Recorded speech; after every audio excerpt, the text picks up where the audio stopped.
미시간주의 앤트림 카운티 법원에서 이 부정선거 소송 드페르노 변호사가 참여했던 이 부정선거 소송을 기각하겠다라는 이제 판결이 나왔습니다.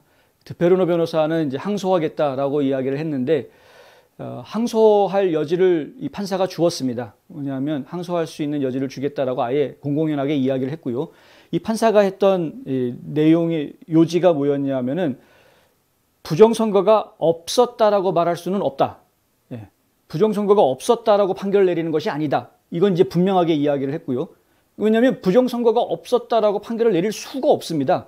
앤트림 카운티 같은 경우에는 이미 포렌식 감사를 통해서 이 기계에 문제가 있다. 오작동률이 뭐 60%가 넘는다라는 그런 리포트가 이미 작성이 돼 있는 이런 상황입니다. 그렇기 때문에 이 부정선거가 없었다라고 말할 수는 없다. 이게 판사한테서 나오는 이야기입니다.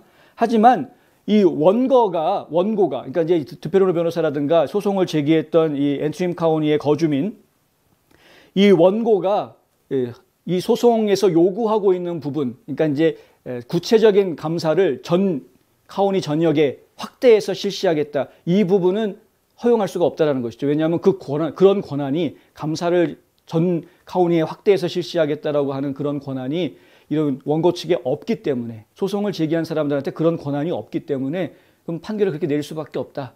항소할 수 있다. 이렇게 이야기한 겁니다.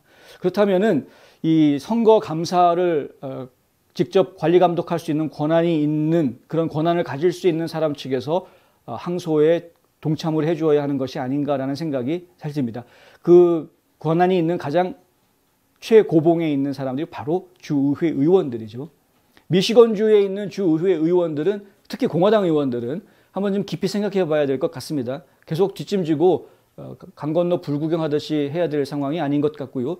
적어도 그 지역의 시민들이 민간인들이 이렇게 나와서 소송해서 이 정도까지 성과를 내주었으면 그러면은 나머지 부분들은 주의회에서 책임지고 이 문제를 좀 받아서 제대로 좀 감사가 이루어질 수 있도록 일을 진행시켜야 되는 것이 아닌가. 이 앤트림 카운티에서 벌어졌던 포렌식 감사는 샘플 감사였기 때문에 지금 이 이야기 계속 나오고 있는 겁니다.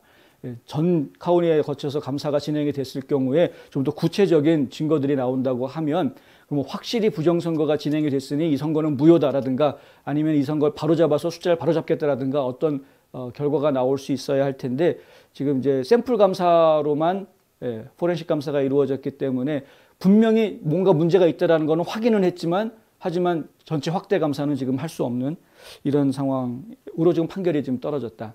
이게 끝난 것은 아닙니다. 좀 더 기다려 봐야 되고 항소하겠다고 했으니까 항소심이 어떻게 또 진행이 되는지 저희가 지금 계속 지켜보도록 해야 할 것 같습니다.